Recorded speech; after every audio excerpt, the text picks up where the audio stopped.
আজকের ভিডিওতে একটা চাঞ্চল্যকর ঘটনা ঘটে গেল। তাহেরির মাহফিলে তাহেরি দাঁড়িয়ে কিয়াম করতেছিল, কিন্তু কওমি দুই আলেম তারা দাঁড়িয়ে কিয়াম করেনি এবং মিলাদ কিয়াম করেনি। এটা দেখে তাহেরির চোখ পুরো লাল হয়ে গেছে। শুনো, একটা কথা বলি, বেদাতের কাছে কখনো যারা হকের উপর থাকে তারা কখনো মাথা নত করে না। বেদাত সব জায়গায় বেদাত। চলুন আগে ভিডিওটা দেখি। আসেন দাঁড়িয়ে নবীরে সালাম দেয়া নাবি সালাম।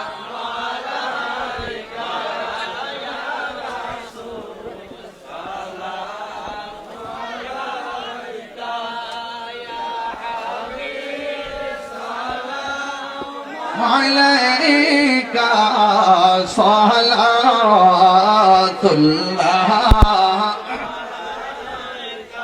ইয়া রাসূলুল্লাহ ওয়া ইয়া হাবিবাল্লাহ মেরে আকা বহুত কা চমকি। এমন ঘটনাকে আপনি কিভাবে দেখছেন অবশ্যই কমেন্টে জানাবেন। কিন্তু একটা কথা কি জানেন, কখনো বেদাতের কাছে কখনো যারা হকের উপর থাকে তারা কখনো মাথা নত করে না, কারণ তারা হকের উপর আছে। কারণ যে কাজ রাসূল সাল্লাল্লাহু আলাইহি ওয়াসাল্লাম করে না, যে কাজ সাহাবীরা করে না, তাবেঈন করে না, যেই জিনিস নবী করিম সাল্লাল্লাহু আলাইহি ওয়াসাল্লাম মৃত্যুর পরে অনেক অনেক বছর পরে, অনেক হিজরি পরে যেটা আপনার চালু হয়েছে, এই মিলাদ নামের বেদাত, এই বেদাত সবাই করে না।